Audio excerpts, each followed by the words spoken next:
Check 1, 2. Check 1, 2.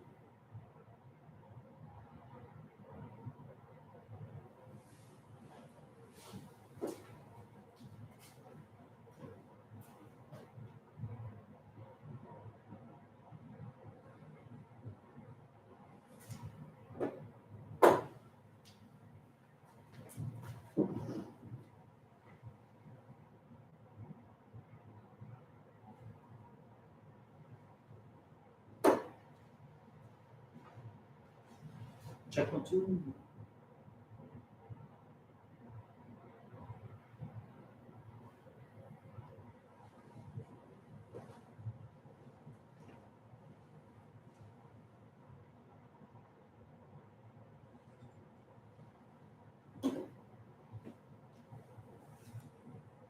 Check.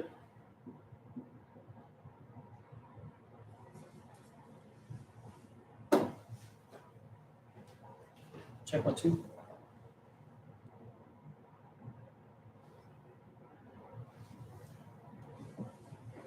Check 1, 2.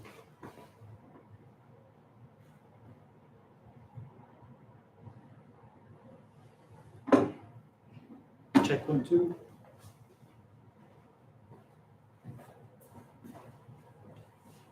Check 1, 2.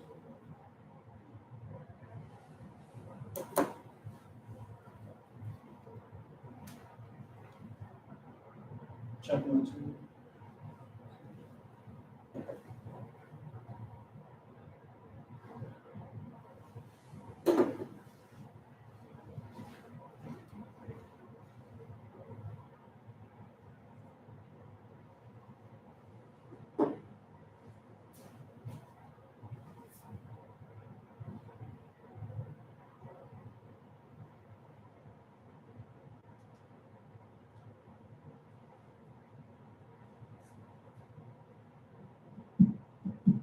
Check 1, 2.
Check 1 2.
Everyone.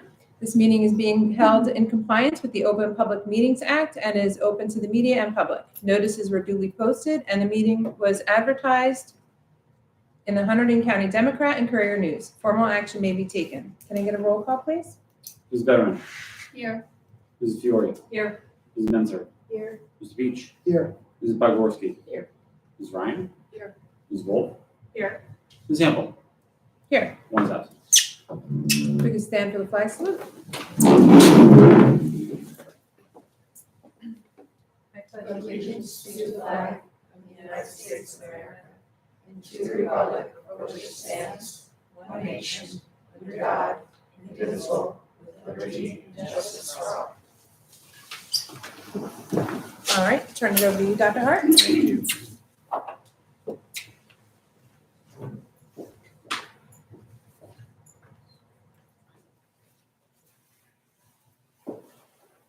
This one, I'm sorry. Go. Good evening, everyone. Tonight is the second to last stop in preparing our budget for next school year, with each one of our meetings. I've talked about, and Jason have talked about, the budget process, which really starts in October, when we provide all of the budget managers, the principals, the supervisors, our facilities manager, with their budget parameters for next school year. We meet with them throughout the month of December. In January, we meet with the Finance Committee. February, we have these full Board of Education meetings, where we present different departments and their budgets. This is the second to last stop, but this is really the critical moment, because this is the culmination of everything that we put together up to this point in terms of preparing the budget. We have, to the best of our knowledge, all of the numbers we have, our tax levy increases, state aid numbers, we have everything to present to you tonight for our budget for the 2023-2024 school year. And it's hard to believe that we're already in the 23-24 school year as well. So, our budget goals. Each year, when we sit down with the administration and then with you to present a budget for the following school year, we do so with certain goals in mind. First, we like to present a budget within the 2% state-imposed cap on the tax levy with allowable adjustments. Those allowable adjustments include things like a healthcare adjustment or an enrollment adjustment, which is the state giving us the ability to raise the taxes beyond 2% if needed, to adjust for increased costs of healthcare or increased enrollment that we may experience due to housing developments.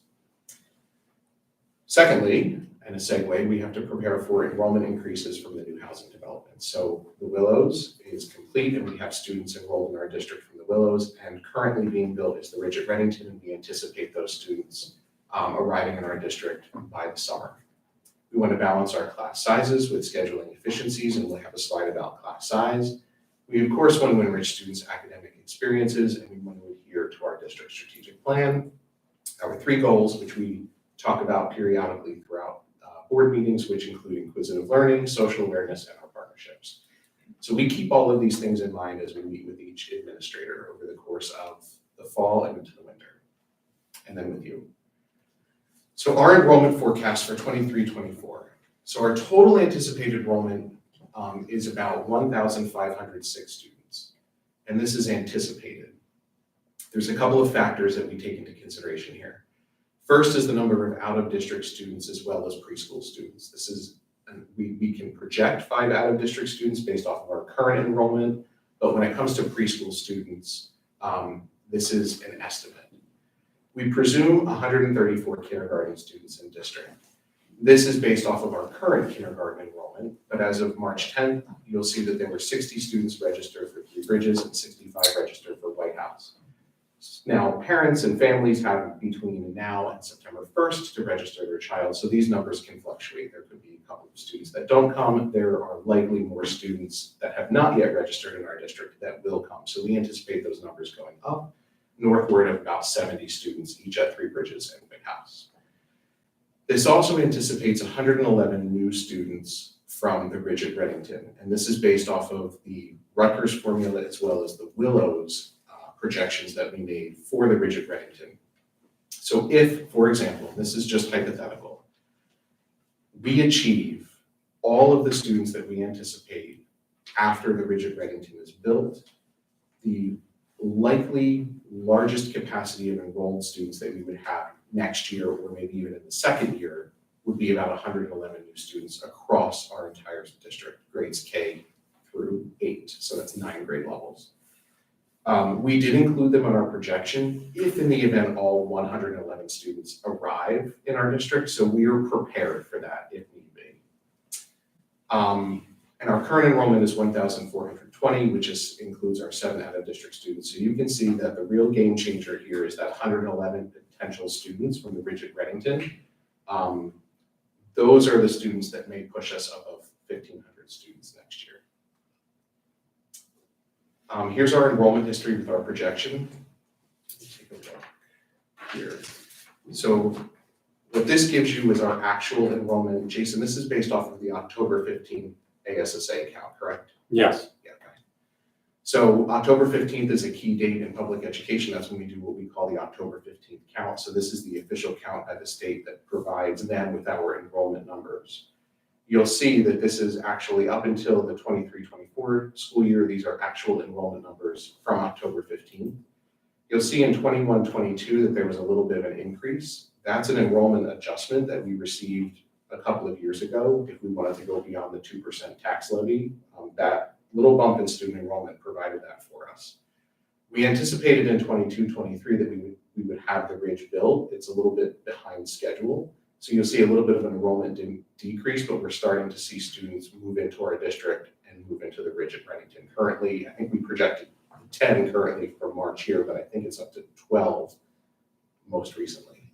Jason, yeah. Yeah, and the 22-23 school year dot that you see the decline there excludes all 12 that moved in. So that line actually would have been flat because the count is as of October. Okay. And then 23-24, you see that big increase because that includes the projection from the new housing development as well. So if hypothetically we get all 111 students that we anticipate, that's approximately where our enrollment would look next year. We want to show you the anticipated elementary class size. The goal for grades, and we don't project kindergarten here because we're not quite sure exactly how many kindergarten students we'll have, but those numbers are here, 60 and 65, currently 3 Ridges and White House respectively, knowing that we'll probably get more. And you'll see each of the class sizes at each grade level. So for example, just grade 1, there are 4 teachers in grade 1 at 3 Ridges. There are 5 at White House in grade 1. So you see if you take the number of students enrolled at 3 Ridges, divide by 4, you get approximately 15 students per class. You take the number of students enrolled at White House, divide by 5, you get approximately 15 students in each class. We've projected this and we've added staff in order to absorb any students that may come from the Ridge at Reddington. Again, purely hypothetical numbers, but let's say those 111 students do come. In an ideal world, maybe they're divided equally among 9 grade levels. So that would give us about 12 additional students at each grade level. And then you take those 12 students and you put 2 or 1, depending on how many teachers in each class. So for example, at White House School, if you have 12 students in grade 1, well then you have the ability to take all 12 of those students and divide them among 5 different teachers, adding 2, maybe 3 to each class. So 15 could look like 17 or 18 by the end of the school year. Will it work out that way? No, they'll probably all come in 1 grade level. It'll be all grade 4, we'll get 16 in grade 4 or something like that. But that's what we're looking at, projecting. And we try to keep some parity between 3 Ridges and White House as well. We don't want one school in our district to have significantly higher class sizes than the other one. By the time we get to grade 4, we have everybody under 1 roof here at Hollenbrook, so you see class sizes 20 or 19. A couple of highlights for you. I'm going to start with personnel and curriculum and pupil services, and then I'll turn it over to Jason to talk about some capital projects. We've done quite a bit of expansion of staff over the past year that we have to also include in our budget for next year. This expansion includes our 4 police officers through the shared service agreement with the township. There is 1 police officer in each building for safety and security purposes. We are adding an elementary art teacher, and this past year we added a grade level teacher at Hollenbrook School due to increased enrollment from the new housing developments. When we talk about the elementary art teacher, those of you who were on the board this time last year, we talked about adding another part-time PE teacher, another part-time music teacher. So remember, when I told you about White House School, there are 5 teachers at each of the grade levels in grade 1, 2, and 3 at White House School. This is an increase from 2 years ago when there were 4. And then there's also an additional teacher at Hollenbrook School. All of these students in grade 1 and 2 and 3 and 4 go to art, they go to music, they go to PE. Well, right now we're sharing 2 art teachers between all 3 of our elementary buildings, which is inefficient for scheduling and does not maximize student contact time. Well, last year we added in, this year we're adding the art teacher, last year we added a music teacher and PE teacher for these scheduling efficiencies.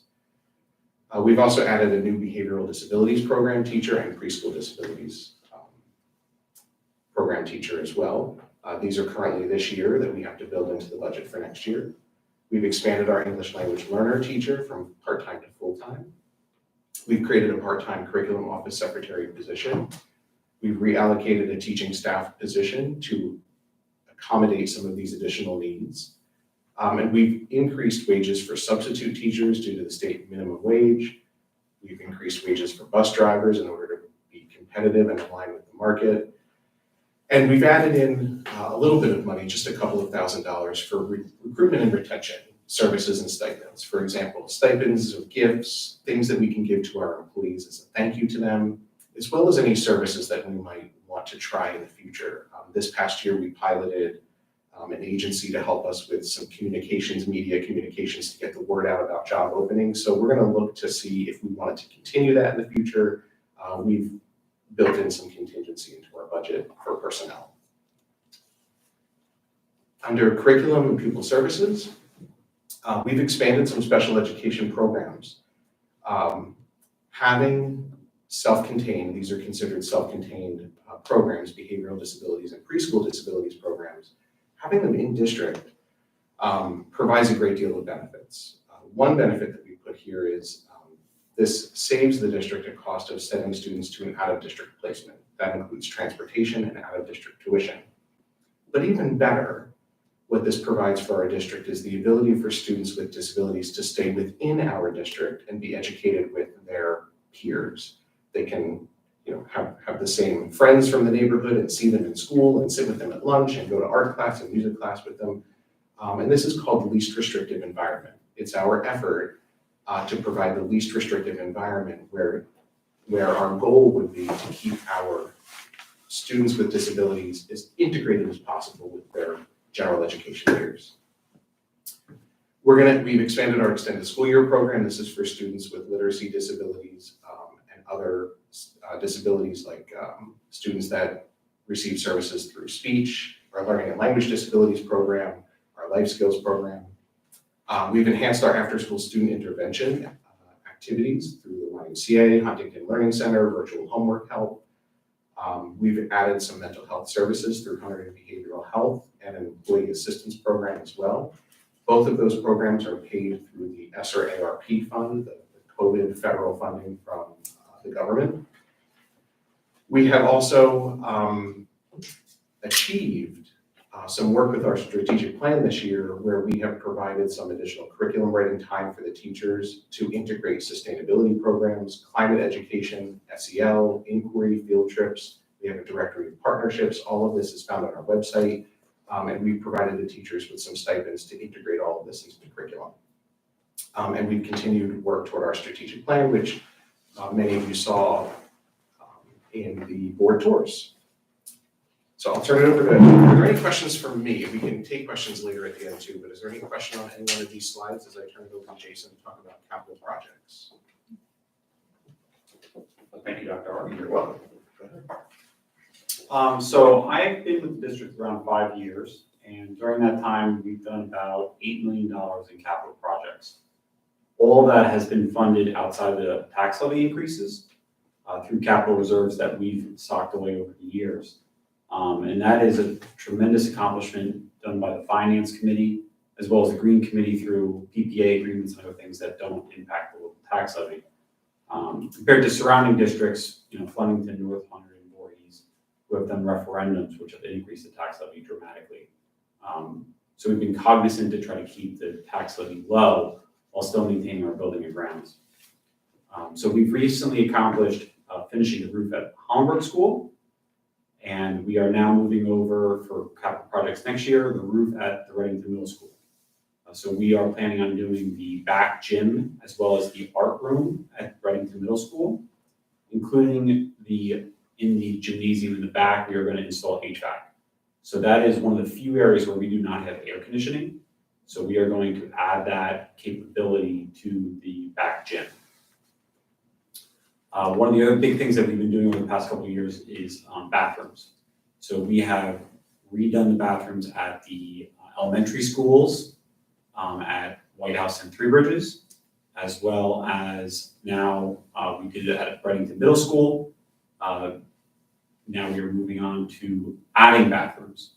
And we're adding bathrooms at all the elementary schools mainly because of changes in student population. As Dr. Hart mentioned, move-ins primarily in the White House school region, but there's also changing dynamic of student population that demand more bathrooms in the classrooms to keep up with the needs of the students. So we're going to be doing bathroom additions at all the elementary schools. There'll probably be around 4 bathrooms in total. One of the other things that the Green Committee has been prevalent with exploring is solar. We've had a solar PPA agreement for 5 years now. It saved the districts hundreds of thousands of dollars. We're looking to expand solar. The board recently passed a resolution to do so. So we're in the process of doing that right now. We also got a grant from the state previously to do LED lighting at White House and Three Bridges. 80% of the cost of that was funded by the state. We are now doing that for Hollenbrook and Reddington Middle School. Unfortunately, we cannot qualify for a grant for that due to how those grants function. So we're going to be doing that in-house. But that should save the district about $10,000 a year moving forward once it's complete. Other things we're doing is phones and security upgrades, IT backend, some boiler repairs, concrete repairs, basic things, security enhancements that are reviewed as part of a board executive session this past summer, as well as in the Finance Committee. One of the other things that we are focusing though on, which Dr. Hart mentioned, is staff retention and recruitment. So we are redoing the staff lounges at all 4 buildings. There is a committee that has been formed at each building level to redesign those staff lounges. White House is pretty much done to this point. That was actually done last summer. But RMS, I just had a meeting with, they're very excited. They have large diagrams and items picked out for their staff lounge. So a lot of excitement around that. But these are just some of the capital projects that are undergoing. We're going to be doing around $1.7 million in capital projects this year. About 40% of the bathroom and roof projects will be funded by the state, so I just want to mention that. If we get those grants, which are ROD grants, that would be about $350,000 that will come back to the district next school year. Going to the actual budget itself, our budget is primarily salary and benefits, and that's pervasive. If you look at the county as well as the township, salaries and benefits are the vast majority of the cost. 84% of our costs are salaries and benefits. So as salaries go up higher than 2%, as benefits go up higher than 2%, those blue slices will grow. And if you recall, if you've been on the board for a while, those slices used to be 79%, then they were 81, 82%, now they're 84, probably be 86 in the next year or two. So the other discretionary or non-discretionary items that are in colors are shrinking. So we do our best to keep programs and staffing levels to the degree possible to not impact students. And we have been trying to squeeze the other areas of the budget to maintain the tax levy being reasonable but absorb large increases at 3% or higher. This slide in particular shows how costs have gotten dramatically increased over the years. Health benefits in the district cost $5 million right now. You can see those have gone up around 70% over the past 10 years. We have salaries, which is the other big portion, have gone up on average around 3 to 3.2% over the past 10 years. Versus our tax levy, the board was committed to almost a 0% tax levy for about a decade prior to 2016-17, which is why the dip down there you'll see. And then due to the inability to maintain programs and staffing, we have started slowly raising the tax levy starting in the 2018 school year, which we'll go over the history of that in the next couple slides. So this is state aid and tax levy. This is total tax levy. So state aid has gone up. It's about up $300,000. Tax levy is up as well, and we'll go through the percentages in a second. So a lot of our state aid increase has been due to something called S2, and other districts that have lost money, that percentage has shifted to Reddington. So that's something that's happened over the past 4 years, and the last year of that is next year. So I anticipate that we'll start leveling off in state aid over time. But the overall tax levy, you'll see in a couple slides, is pretty reasonable and has been reasonable compared to costs. Tax levy debt service. So we have no control over this. This is the original referendum done over a decade ago. And any decrease you see there is when the board has sponsored refinancing of the debt. And we can only refinance the debt if we actually save 2% or more. So you can see the large chunks, 21, 22, we had a large decrease in the debt service. That actually, we refunded that back to the taxpayers the following year. So we gave back $136,000 in the budget that year back to the taxpayers without raising that. But this coming year, it's a 0.1% increase, so very minor. Total taxes though, but this is what really people care about, is how much of your taxes going up. New Jersey is unique where local taxes fund the school districts, unlike other states. In other states, it's funded by the county or the state government. So that's why our local property taxes are so high in comparison to other states. But you can see that the proposal for the board to vote preliminary on tonight is a 2.6% tax levy increase. That is up slightly, and that's primarily due to rising costs of inflation, health, salaries. Everything is compounding, and it is challenging to keep the budget low without doing cuts to programs and salaries, which make up the vast majority of our budget. So what does this mean for the average taxpayer? It's a $154 increase if your home is worth, on value, $464,000. Now that increase is up compared to last year, and that primarily is due to the Merck Unicom land and building being, the township lost the tax appeal for that property, and due to that, valuations in aggregate went down, and the share of the burden of taxes has shifted to homeowners rather than business. So that's why that is up a little bit higher. So valuations on overall are down, but local homeowners is up because of that. There's also pilot programs in the district where certain houses do not contribute to overall tax levy. So, the people that are homeowners in town are going to be paying more just because of that. And this is a history. You can see the revaluation in 21-22, and that is why the tax rate changed dramatically. And you all that have lived in town for 3 years probably saw that. At that time, your taxes either went up, down, or flat, and it was a one-time adjustment. And perpetuity, you'll probably be adjusted minorly up and down thereon. Any questions? Jason, the solar project, so that's gonna break even at some point, or we can start getting a benefit from that? So with solar, we finance that through a purchase power agreement.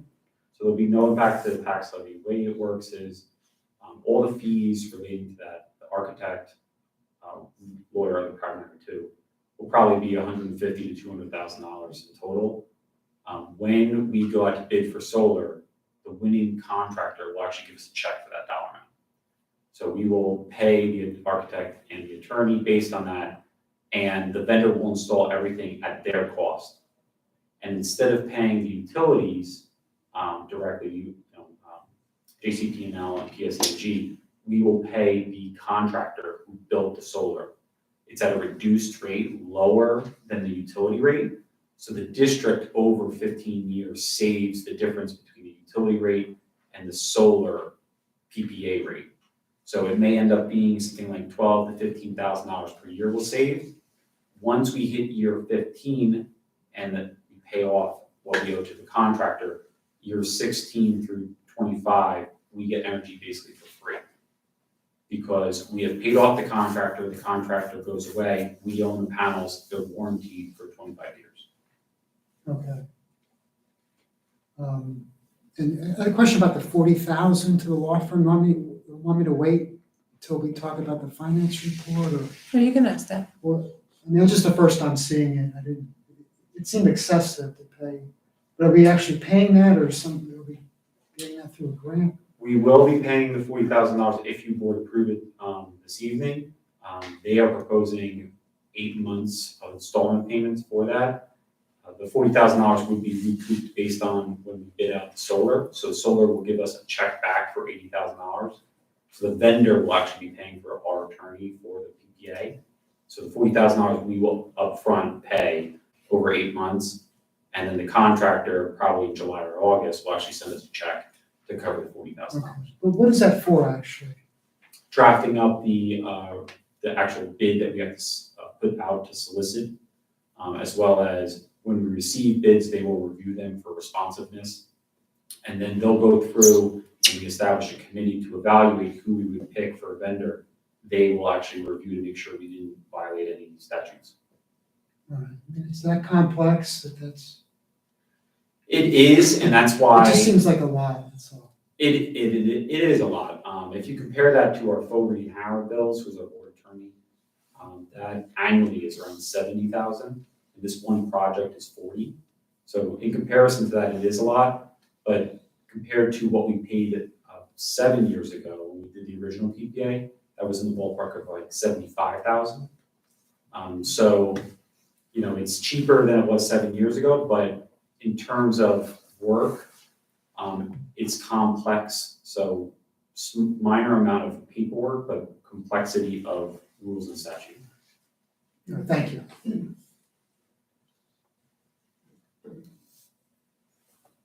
I know it's been said about the 2% cap so that we don't have to go out to the taxpayers. But I'm looking at the total, it says total taxes, including debt service, is 2.642%. So does that mean we're above the 2%? So no, it does mean obviously because it's above 2%, but we are allowed to go over 2% based on allowable adjustments. And Dr. Hart mentioned those that we qualify sometimes for adjustments to go over 2% based on the state law if we have an enrollment bump, meaning that we have to plan for those students. Those students may need additional teachers or resources. The state acknowledges that, allows us to go over 2% without a vote. In our situation this time, we have not used that enrollment adjustment. We didn't use it last year. The board wanted to go up 1.9% last year. We didn't use that last year. This year, we are not using that again. We have left that as banked cap. We are using a healthcare adjustment. So this year, health benefits at the state level went up 15%, and for municipalities went up 20%. So if you imagine our bill is $5 million, if we got a 20% increase, that would be $1 million. That is more than we can raise in taxes, as you can see from this slide. So that's the world we're living in now. We qualify for that because our anticipated increase is not 20%. That is actually still being bid out, but we've qualified based on the budget to have a little cushion to try to absorb the large increase that is coming. And then my second question, there are two. We haven't, I know we're doing the negotiations this year, and that hasn't been settled. So what impact is that going to have to all these numbers on this page? So we have calculated in the budget an increase. The negotiations team's aware of what is in the budget to help with negotiations. But if negotiations do not fall within those parameters, it may result in more negotiating being necessary because we cannot go above the 2% cap with adjustments. So it's just a restriction that we have that the state imposes on us. So this is a final estimate, it's really not the final. That's correct. Thank you. Any other questions? Just another question on the healthcare costs, they keep going up. Remind me, is that just solely the costs are going up, or is there, I thought I remember back when I was on the finance committee, discussion about more mandated benefits. Is there actual additional benefits that are being provided, or is it just the costs are going up to provide the same benefits? Because I couldn't recall. It's both. So you're correct. It's the health percentage that you see on this chart is an actual increase in the cost that is being passed on by the provider. So that's the cost that state health plan went up by 15%. However, our district in particular is getting impacted by a law called Chapter 44, which mandated by state law a shift in benefit level for all new staff members after 2020. And because of that shift, people qualify for a higher level of coverage than we have negotiated locally. And because of that, it is detrimental to what we collect from employees, from their contributions. So we have a separate deficit that we're experiencing in our budget because of that. Okay. So it's a double-edged sword, Alright. so to speak. But the employees are getting additional health benefits. So There extra- are a group that are getting additional benefits and they're paying less. Okay, thank you.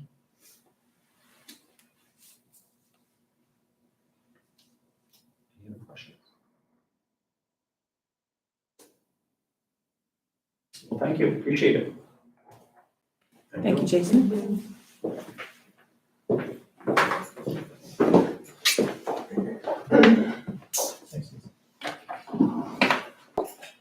That's everything from the superintendent's report. All right, thank you very much. We are now open to the public, limited to action items on the agenda.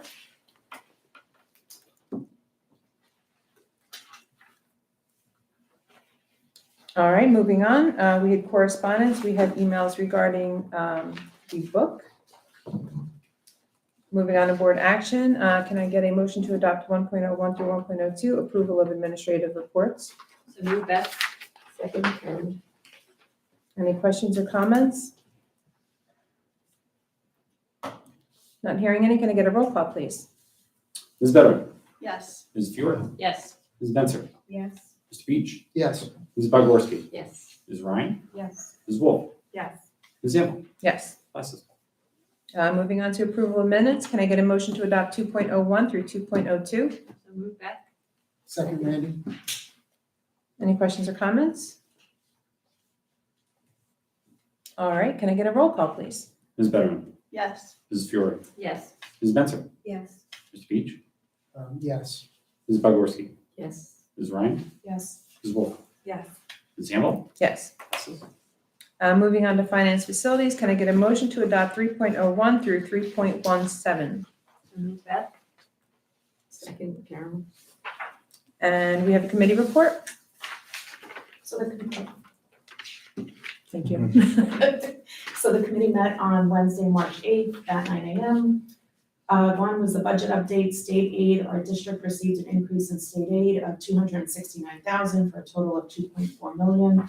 Health adjustment, $305,000, allowance to increase local taxes above the 2% cap. Chapter 44, $407,000 detriment. Banked capital meeting for future years was $257,000. Inflation pressures to consider, school bus cost, $30,000 increase in quoted cost versus budgeted value. Insurance, expecting significant increases for health in April and general liability May due to a surcharge for not being in state plan. Negotiations, substitute cost bids, etc. March 14th is a presentation and preliminary vote by the Board of Ed to send draft budget to the county office. Budget presentation includes revenues, appropriations, tax levy, enrollment, etc.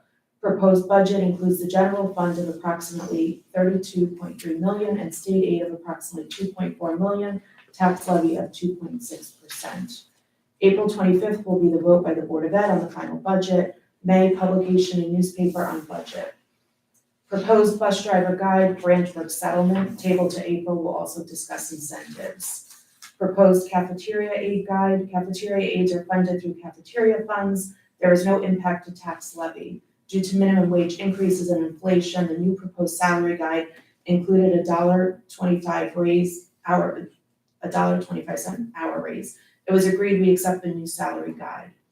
Proposed substitute pay guide surrounding areas due to minimum wage increases, inflation, and competition from surrounding districts. It was proposed that we increase our daily substitute rate for teachers from $110 a day to $125 a day. Paraprofessionals from $95 a day to $105 a day. Clerical aid secretaries, custodians from $105 a day to $120 a day. And school nurses will remain the same at $225 a day. The committee agreed with these changes. Solar PPA attorney, discussion regarding hiring a CSG law group which specializes in renewable energy and sustainability and recommended by our trusted architect, Centimbrino, at a cost of $40,000 for services for our district-wide solar project. It was agreed that we move in this direction. This amount will be paid by the winning vendor for the project. Climate change grant, $6,660. A Hollenbrook teacher, Mrs. Adhikari, discovered this grant, which can be applied to any sustainability outdoor initiatives and/or supplies, including butterfly gardens, gardening supplies, and Lego kits. School bus tracking app. Committee agreed to not move forward with this idea due to negative feedback from the district, which piloted the program, including unreliable tracking, poor cell service, safety concerns. Costs likely $14,000 to $25,000 annually, plus initial setup hardware and long-term maintenance. Other considerations, reliability, cell service, safety, low income, ESL technology budget. Finance agenda items, bills list, budget presentation and resolutions, solar LRFP's state submittal resolution. Next meeting is planned for April 21st at 9 a.m. and May 21st at 9 a.m.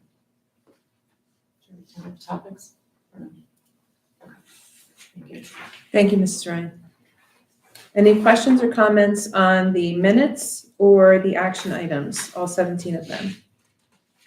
I just had a quick question. With the cafeteria aid guide and the substitute pay guide, how are those handled before? Is this something completely new, or is this a guide that was there and we're just updating it?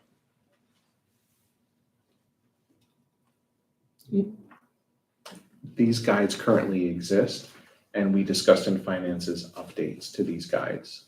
All three of them, the bus drivers, cafeteria aides, and substitute. And the one that we are still discussing is the bus driver guide, but they currently exist and we're just making adjustments to them. Thank you. You're welcome. I'm sorry, this is to approve the budget we're voting on right now, to release preliminarily? Yes, Yes. this is the tentative budget that allows us to submit everything that we presented tonight to the county for their review for then final budget approval on April 25th. Some of the stuff we're hearing for the first time. you can vote yes tonight and they'll raise things, right? Mhm. Okay.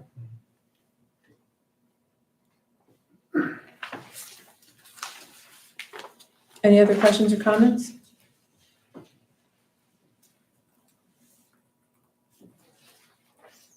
Nope. All right, can I get a roll call, please? Mrs. Bitterman, Yes. Mrs. Fiore, Yes. Mrs. Mentor, Yes. Mr. Beach, Yes. Mrs. Bogorski, Yes. Mrs. Ryan, Yes. Mrs. Wolf, Yes. Mrs. Hamilton. Yes. Passes. Moving on to education technology, can I get a motion to adopt 4.01 through 4.05? So move that. Second, Carolyn. And we have a committee report.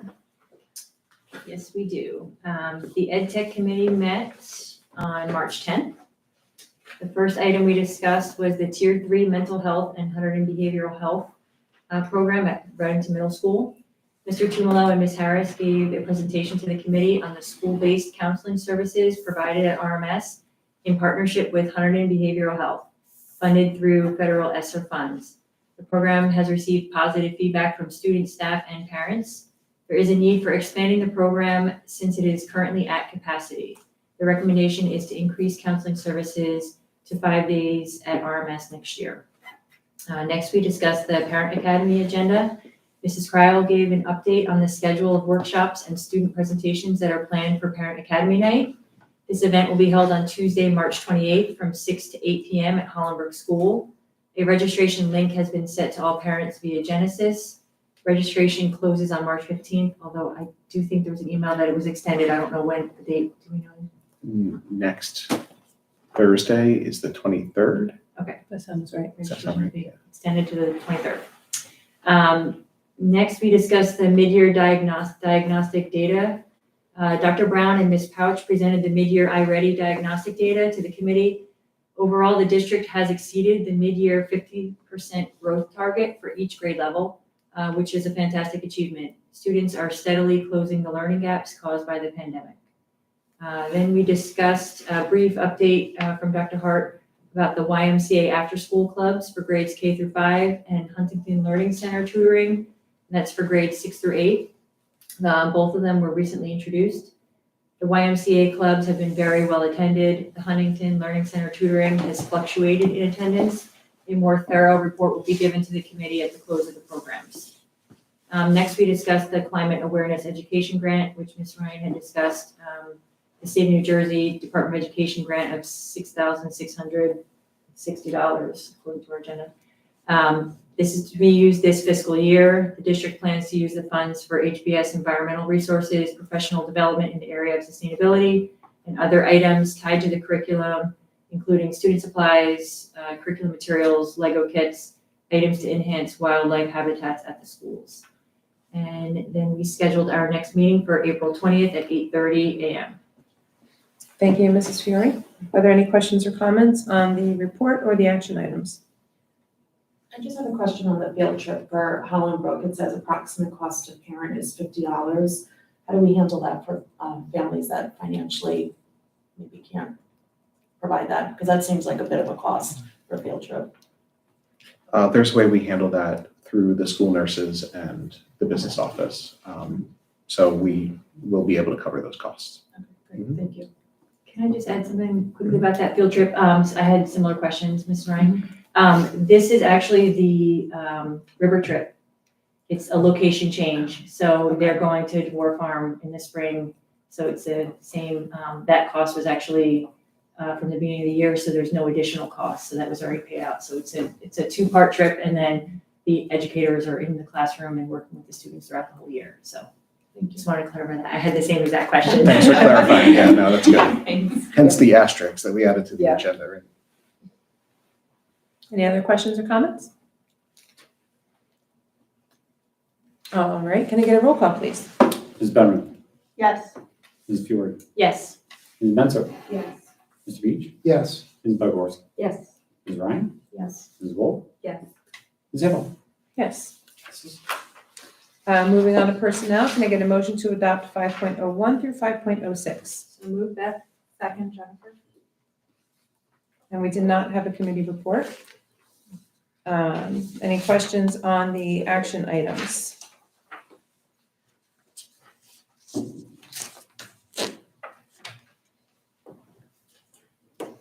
All right, can I get a roll call, please? Ms. Bowman, Yes. Ms. Fiore, Yes. Ms. Mentor, Yes. Mr. Peach, Yes. Ms. Bogorski, Yes. Ms. Ryan, Yes. Ms. Wolf, Yes. Ms. Hamble. Yes. Passes. Moving on to communication, can I get a motion to adopt 6.01 and 6.02? So move Beth. Second, Randy. And we had a committee report. We did. The committee met on February 27th. We've reviewed revised bylaws, policies, and regulations with Alert 229. Policy and Regulation 5200 was on attendance. Revisions in Administrative Code Section NJAC 6A32-8.1 through 8.2 required updates to Policy and Regulation Guides 5200.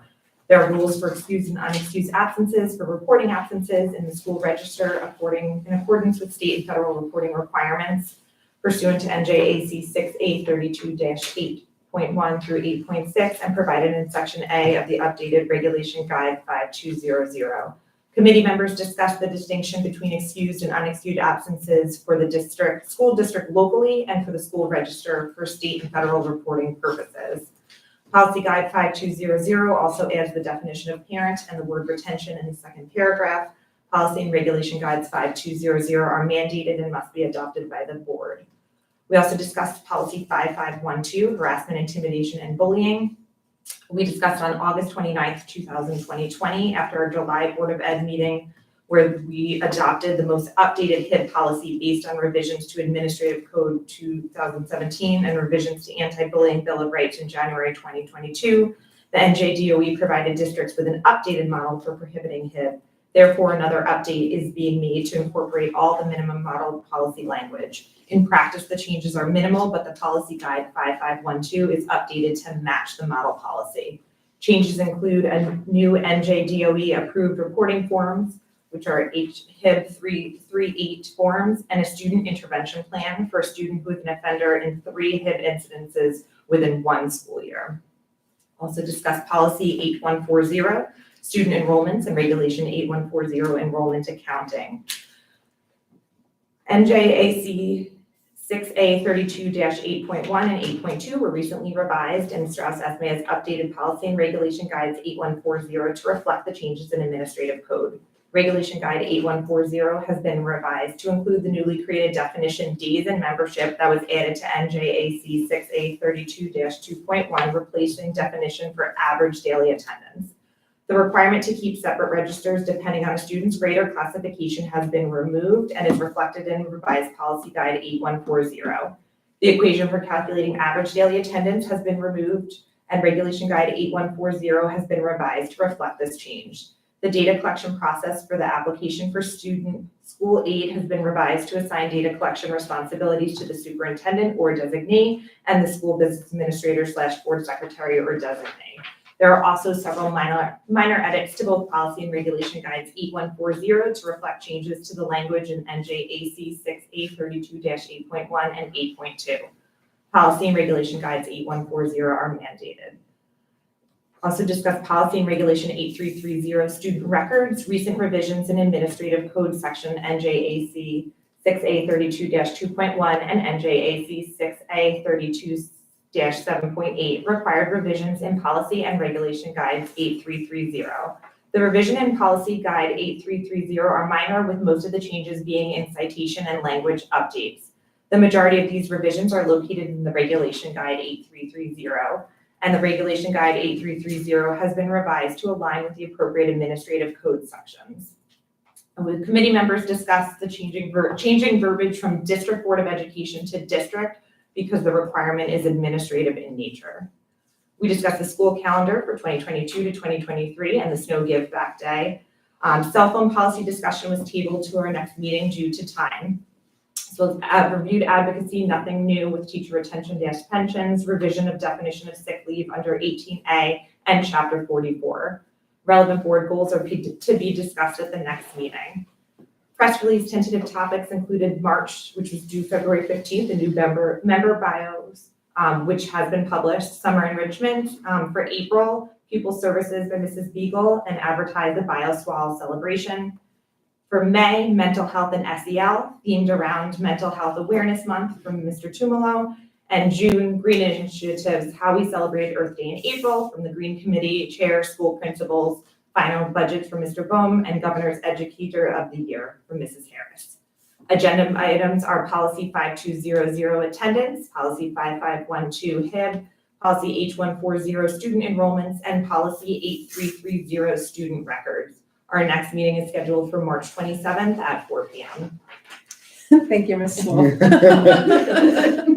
Sorry, that was a mouthful. Any questions or comments on the action items or the minutes? Is that a 1 hour committee meeting? Yes. It was. We decided to go back to 90 We minutes went, yes, for we're the next extending it meeting. for the next, for the next committee meeting. Well done. There's a lot of code and statute citations in that one. Not hearing any questions, just giggles. Can I get a roll call, please? Ms. Bevan, Yes. Ms. Stewart, Yes. Ms. Mentor, Yes. Ms. Peach, Yes. Ms. Bogorski, Yes. Ms. Ryan, Yes. Ms. Wolf, Yes. Ms. Zimmel. Yes. Passes. All right, moving on to unfinished business, new business from the board. I would like to congratulate Jody Betterman, who has received the new board member boardsmanship certification. Congratulations. I believe it's a certain number of classes that requirements, the little credits that you get that qualifies for you, and there's like steps that you go through. So I know it's a lot of work, and thank you. Thanks for doing it. Thank you. It was a nice surprise. And then our May board meeting date, which I think is now a non-issue. We were going to discuss that, but I think it's a non-issue. Conflict resolved. May board meeting date remains May 9th. No change.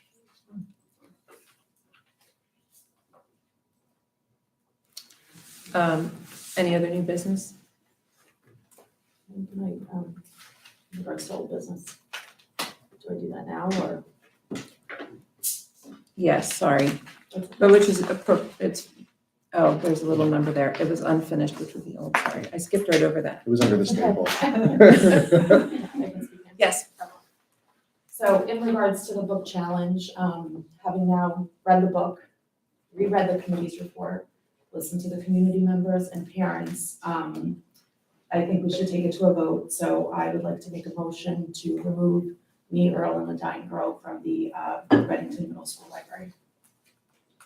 All right, just to restate, your motion is to remove Me, Earl, and the Dying Girl from the RMS library. Correct. All right, do we have a second? I'll second. All right. So that opens it up for questions or comments from the board. I have a question. I would like to understand the reasoning behind that. What's the rationale and what has changed since our report in January? So I've read the book now. I went back and I read the committee's report, and I'm finding it hard to understand how it's at a higher reading level. It's not. I think the language in it is awful. I don't think it gives any benefit to any student at RMS. I don't see why any student should read that book with that language in it.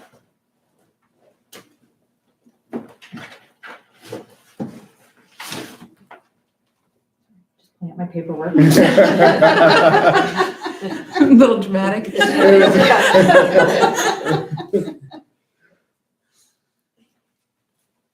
Okay, so I'm pulling out my paperwork on purpose because I want to remind you that we have policies that dictate this as a board. As board members, we are responsible for making sure that the policies are followed. 9130 is our policy on grievances. So really, as a governing body, we should be looking at that and saying, was the policy followed? Were all the protocol, all the steps taken? And if yes, then we have done our jobs as board members to say that that policy has been followed. And as far as I'm concerned, we have done that. I also want to remind you, I think it is in the resource materials policy 2530, that we can't unilaterally pull a book just because we find it offensive or disagree with it in any way. If it qualifies as a valid resource material, and there are 6 reasons of how it would qualify as a resource material, we can't just pull the book. So we had our board attorney at the January meeting, and she discussed this with us. And so I feel like I understand that you haven't read the book, you hadn't read the book at that point, being a new board member. So completely understand that point of view. But we have these policies in place for a reason. And we had our attorney here who basically told us as board members what our responsibilities are. And, the policy was followed. Everything was, above board. And I just feel like if you have a problem with that you're not upholding your code of ethics as a board member to follow our policies. So I just want to understand, how you can rationalize that this is not a valid resource material. And so I just kind of want to understand more of your reasoning behind that. Can I see the policy, or I can look it up, because I don't have that with me, but I did look at that. Which one, the resource materials? Yeah. 9130, you said? 2530 is resource materials. Well, Beth, if I could just add while she's looking at that, we looked at the policy, and I'd made the point, maybe this is something we should address in the policy committee. I just don't see the policy addressing it, because it's, to me, the policy referring just talks about not removing a book because the ideas are offensive, example would be if there was a book about a transgender student. Let's use that as an example. We couldn't say we don't like that subject material, so we're going to remove the book. And I get that, and I agree with that. But this was, to me, it was just a question of whether it's age appropriate, based on language, which I think you could characterize it as, pornographic. And I just don't see the policy addressing that. And at a certain point, you have to say we have the right to remove the book at some point for being age inappropriate. If someone found a copy of just a pornographic book in the library it was put there by mistake, we would remove it. We wouldn't say, well, you can't remove it because of the content. So, you can disagree on these things. I don't know if the policy ever really addressed it. And I can never understand from the policy what, and I don't have it in front of me, but that policy as a whole talked about a decision. And there was one, I guess, subparagraph that just talked about the book challenge. But it was part of that overall policy talking about a decision-making process by the board. So, I don't want to rehash what we've discussed about it, but I always had a big problem with the policy. I didn't find the attorney's remarks that night very helpful. And at one point she said to me, well, the Supreme Court or the courts discourage removing books, but it just kind of begs the question, because you always have the right to remove a book for obscenities or just age inappropriate things. And I think we have to make that decision. I don't think we should defer to a library association of, someone telling us, well, this is good for this age group. I think we would have the right to look at it and say, this shouldn't have been in there. I don't know if you had a chance to. I did, so I do have it here. So when you look up District Policy 2530 for resource materials, number 1 says, material will be suited to the varied interests, abilities, reading levels, and maturation levels of the pupils to be served. I find it hard to believe how it suits that. The reading level of this book is actually grades 3 to 6. Number 2, wherever possible, materials will provide major opposing views on controversial issues so that pupils may develop under guidance the practice of critical reading and thinking. This book does not provide critical reading. Number 3, wherever possible, materials will represent the many religious, ethnic, and cultural groups and their contributions to American heritage. I suppose it meets that one. Number 4, materials will be factually accurate and of genuine literary or artistic value. I find it hard to see the value in this book. Number 5, materials will be of a quality and durability appropriate to their intended uses and longevity, same as 4. And number 6, more importantly, materials will relate to, support, and enrich the courses of study adopted by the board. So I don't see how this enriches the courses of study for any of our students. I'd like to just make a comment. I think if this was clear cut, then the committee would have made, a firm decision, and based on their assessment with the rubric and the policy, they came to a decision. We've heard quite a bit of feedback on both sides of the equation, and Randy, your comment around the policy, I think is valid.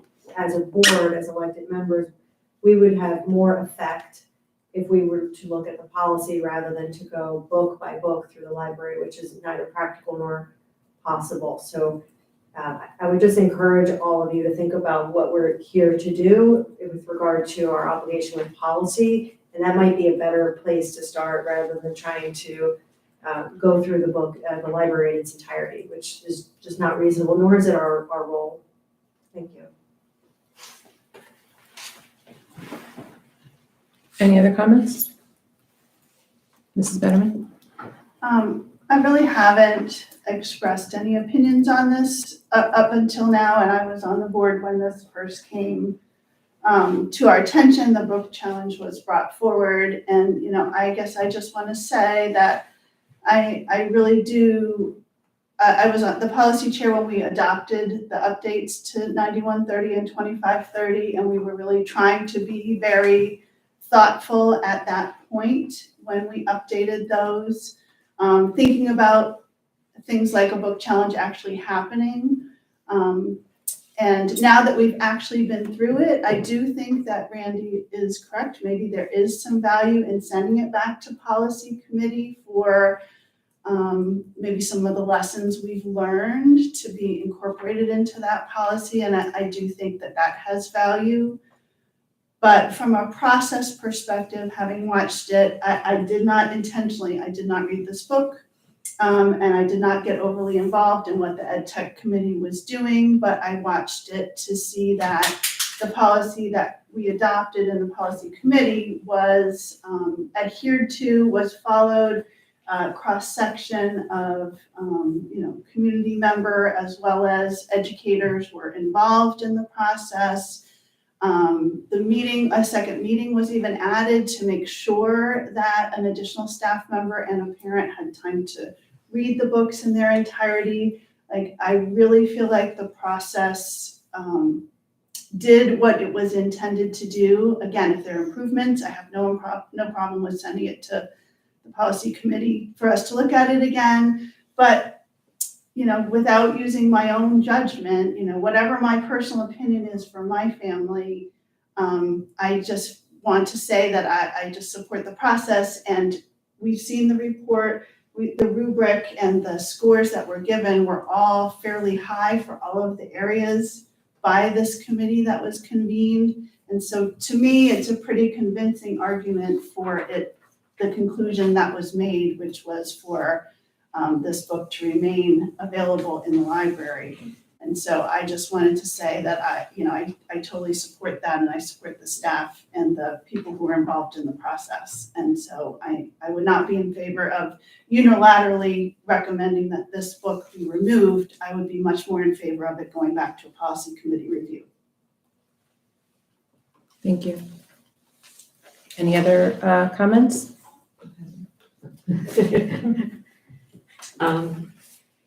I guess just to maybe build on what Ms. Betterman just articulated. To me, so there might be some question of whether or not the resource policy has the right criteria. Maybe there should be, some improvements made to criteria, but any decision like this is going to come down to what's the criteria, And then who gets to rate the criteria? So as board members, I don't think it's our job, as far as I know, to be the one to say whether or not we feel the book meets how it adheres to the criteria, whether it passes or fails each of that criteria. I think that was the committee that was put in place of educators, of people who, this is their livelihood, their, educational background, this is where that they're, educated in. And so, it seems like there are two questions, whether or not the policy is right, do we have the right set of criteria? And then who actually gets to decide whether the criteria is met or not? And I don't think that ever comes down to being the board members. And so I don't know how we can go back and look at the policy, but we're not addressing the other part of the equation, which is who actually gets to determine whether the policy is being, the different criteria is being met or not. I don't know how to get past that, but I think that's part of the issue. But I also do think we need to look to make sure that the committee's report aligns with the resource policy. Yeah, I'm sorry. I know Mrs. Wolf wanted to speak. Oh, I'm sorry, go ahead. I have two comments. One, I agree with what is being said about the existing policy, that it may be worth the second look, as this is one of the first times I'm aware of something going through it in practice, and sometimes that experience gives you different insight into what is working and what isn't, and what the criteria is. Two, I would never recommend, I never thought I'd be in a position to even talk about removing a book. Reading is extraordinarily important to me and to our community, and I would never pull something based on an idea or an ideology.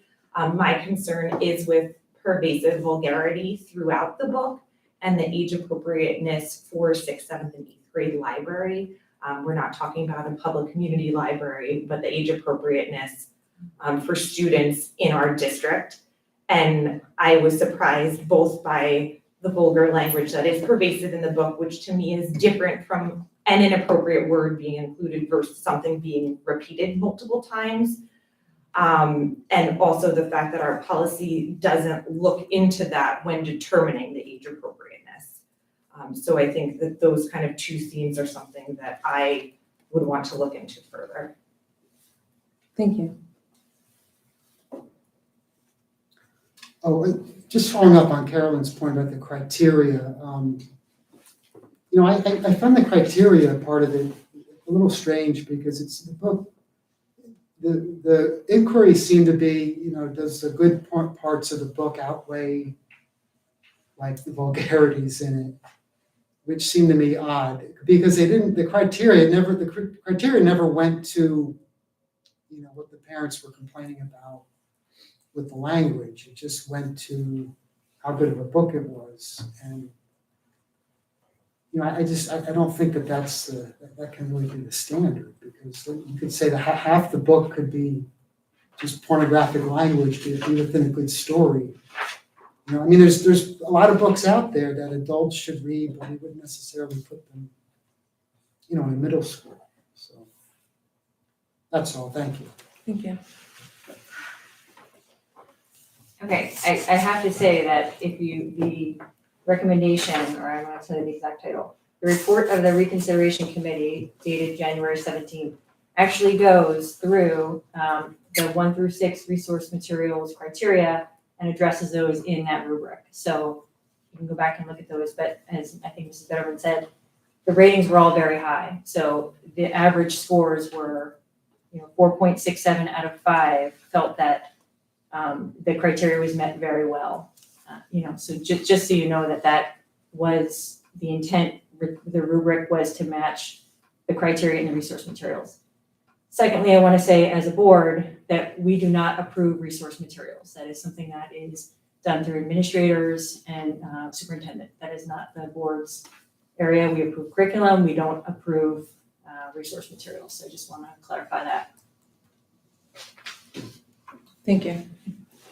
And I was just gonna say the same thing Beth said, when we were updating these policies, we, remember Dr. Hart, we were very detailed as far as what is defined as resource material, what is defined as a textbook. We were very cognizant of those things and talked through how those various things work and what is the superintendent's purvey versus what comes before the ed tech committee. So we were very intentional when we were looking through these policies when we were updating them. So that's the first point I'd like to make.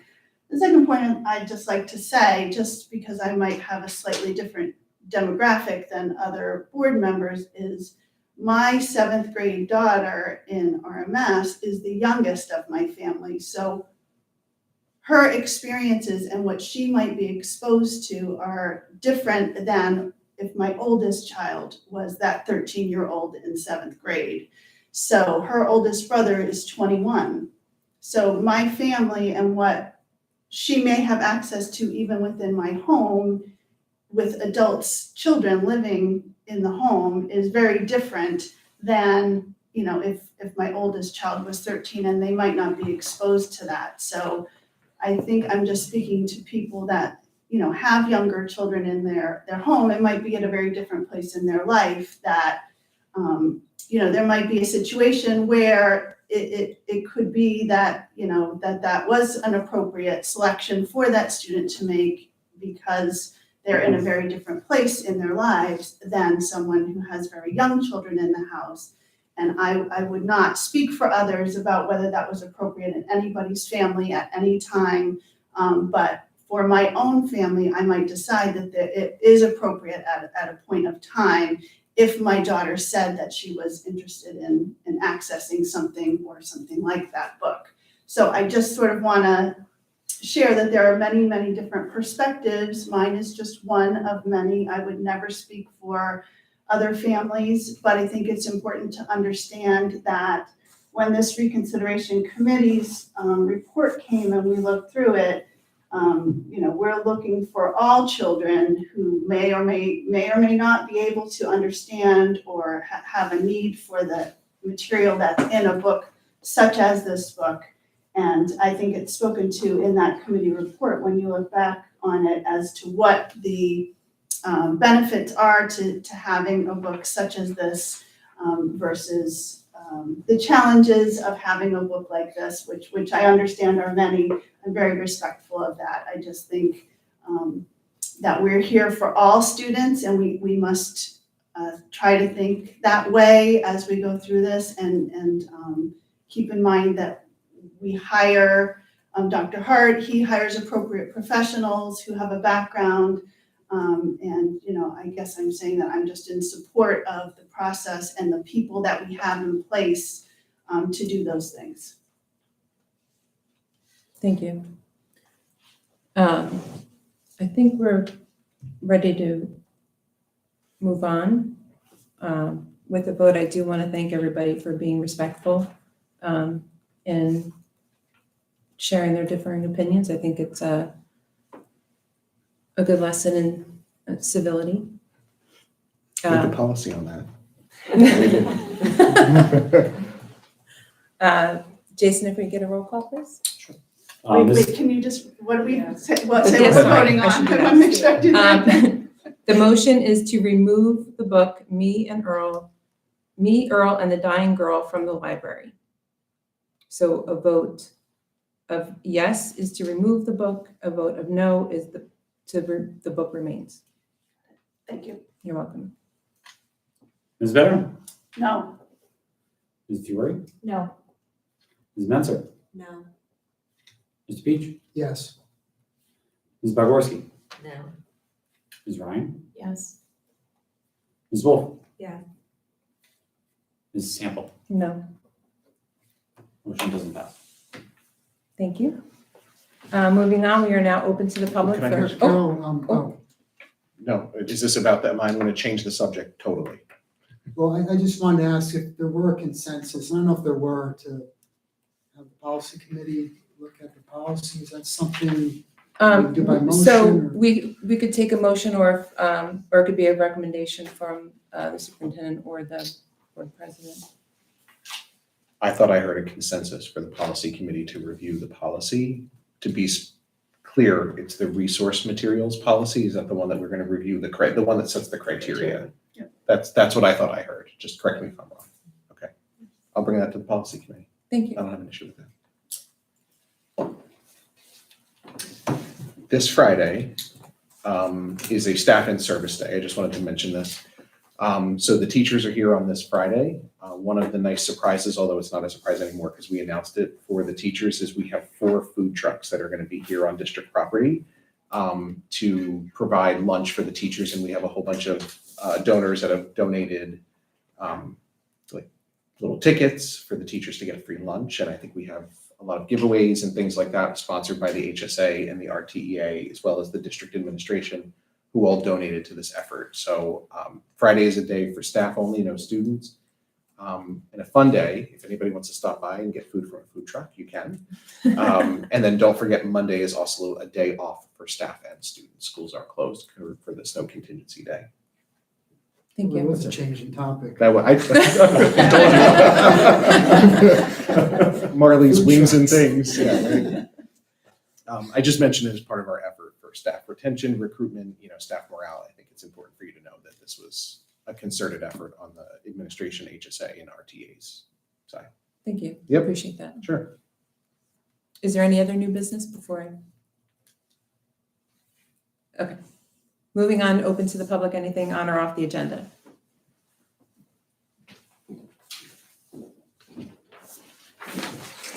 Segue into what I came to speak about. I wasn't expecting that, so some of this might be pointless now, I'm not sure, but I still feel I need to share it if that's okay.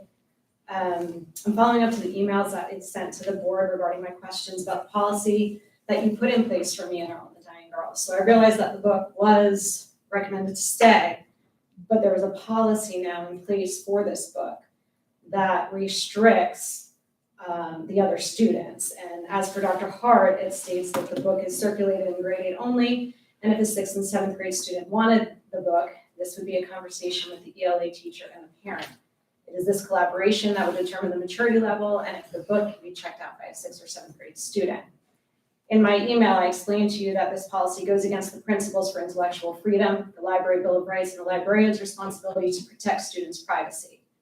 I've addressed these concerns with the librarian, Mr. Charleston, through the board, and Dr. Hart, and I've yet to receive your explanation of how you can enforce this policy, knowing that it violates the rights of 2/3 of the students at RMS. Since you have not fully answered my questions, I contacted the county superintendent's office. I explained to them the steps I have taken to address this issue regarding the committee's recommendation and the board's decision to keep the book and the policy that they are putting in place.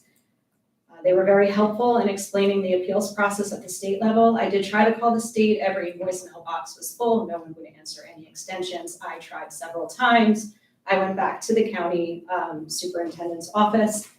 They were extremely, really encouraging to me, validating all of the points that I have been making.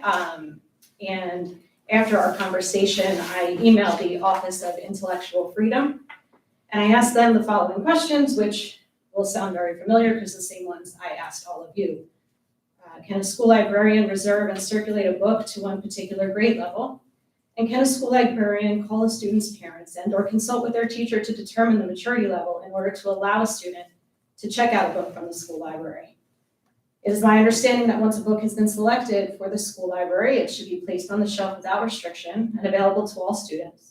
And students should be free from intrusion regarding their book selection, and their privacy should be protected by the librarian. The Office of Intellectual Freedom responded with the following. Good morning, Mrs. DePinto. You are correct that the best and recommended practice is for the school library books to be available for all students without restriction, and that their privacy should be respected. Additionally, he added that parents have the rights over their minor children, and many districts do adopt policies allowing parents to specify titles they do not wish their children to take out.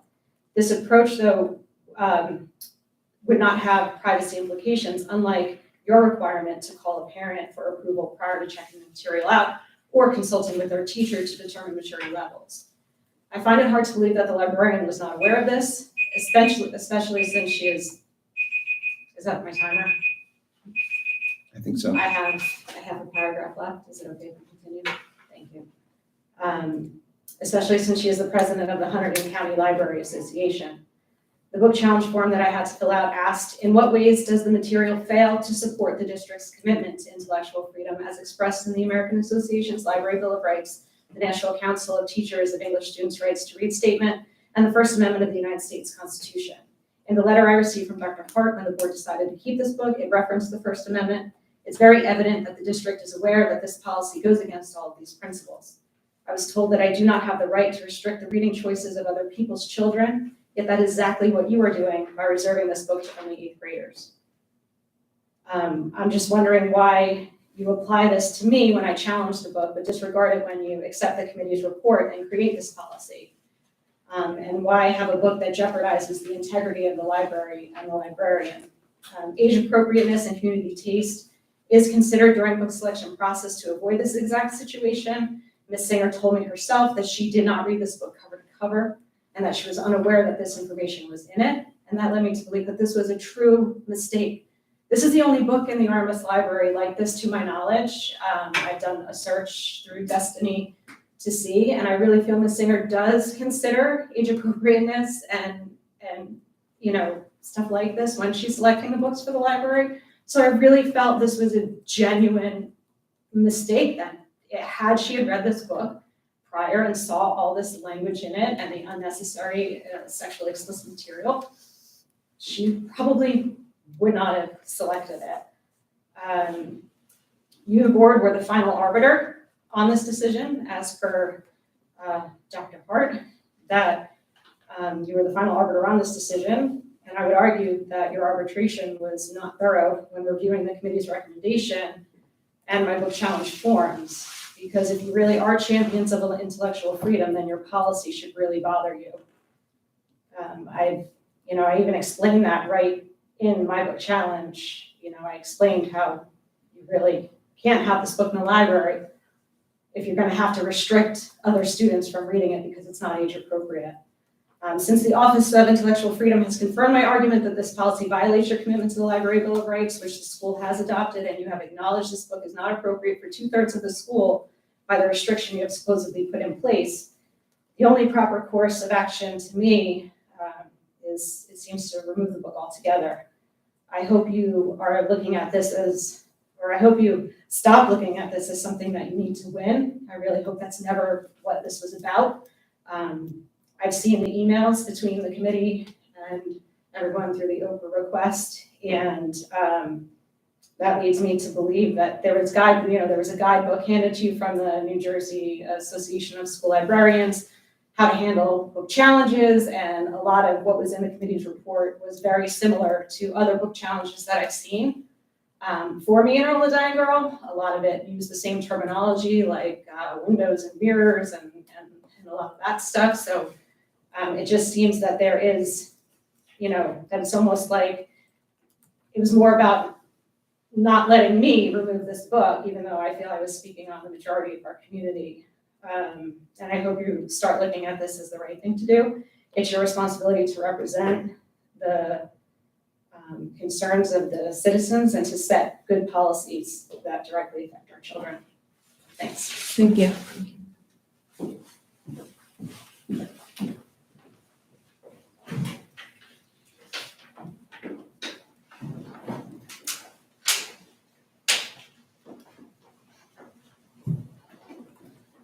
Lisa Santangelo from Reddington Township. I wanted to discuss the transgender policy again in light of some new developments.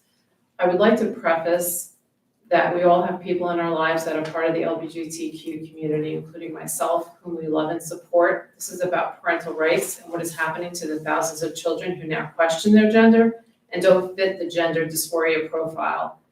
What happens to a minor after they are affirmed by their school? Recently, a 12-year-old girl was affirmed by her school without her parents' involvement per the policy, attempted to hang herself in the school bathroom twice, all while her parents knew none of this was happening. Another case of a 5th grade girl who was affirmed by her school where her parents only found out after discovering a drawing depicting her attempting suicide. The school stated they did not want to tell the parents because they were Catholic and wouldn't understand. How can this policy make the claim that they are trying to keep kids safe when this is happening all around the country now? So if affirmation benefits children, why are we seeing children trying to commit suicide? Schools usually state we are just following law. However, the state law does not tell schools to exclude parents. Why would you support a policy that gives access to and isolates minors away from their parents and portrays parents as not safe? Or separate a minor from their parents regarding life-altering decisions, or allow staff to gain the trust of these minors by affirming something they are not qualified to do, know absolutely nothing about, and have no credentials to do so. You are also not providing informed consent regarding the consequences to those decisions. Rather, you're putting them on a future track to puberty blockers, cross-sex hormones, unknown side effects, and ultimately gender-affirming surgery. Schools say they're excluding parental consent because parents will harm their children. Dozens of teachers and staff have been arrested, charged, and convicted in New Jersey alone for sexual assault of children, with the most recent case where an assistant principal is being charged with sexually assaulting children in South Orange. Principals are stated in this policy as one of the staff members to guide these minors towards affirmation. What about all the detransitioner testimonies who now live with irreversible effects, where their parents were told they would either have a dead daughter or a trans son? Dr. Levine, a gender expert, shows that affirmation does not work, but actually harms children. He states that true gender dysphoria presents itself in prepubescent males, and if treated with counseling, over 90% of those cases resolve themselves. Why are more and more states now, over 10, passing laws to stop affirming practices of minors? However, our New Jersey Senator Zwicker just introduced a bill 3592. If this bill passes, a parent who denies gender-affirming care to their child will be considered a form of child abuse and grounds for removal, and will be forced by the state to receive treatment. Do you want your children removed from your home, put in foster care, and given treatment by the state? I am sending each board member all of this documentation. At a minimum, you cannot deny these facts exist, and at best, I strongly urge the board and hope that you will take action and amend this policy. Thank you. Thank you.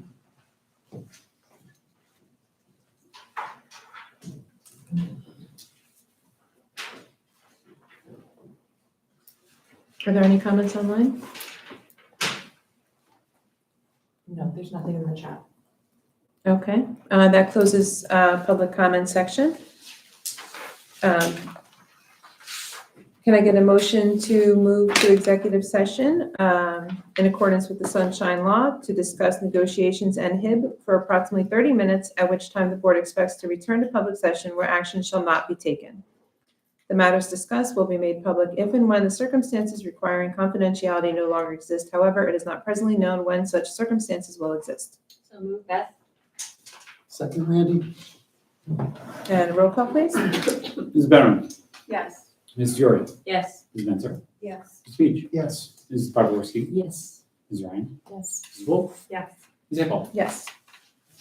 All right. Thank you, everyone.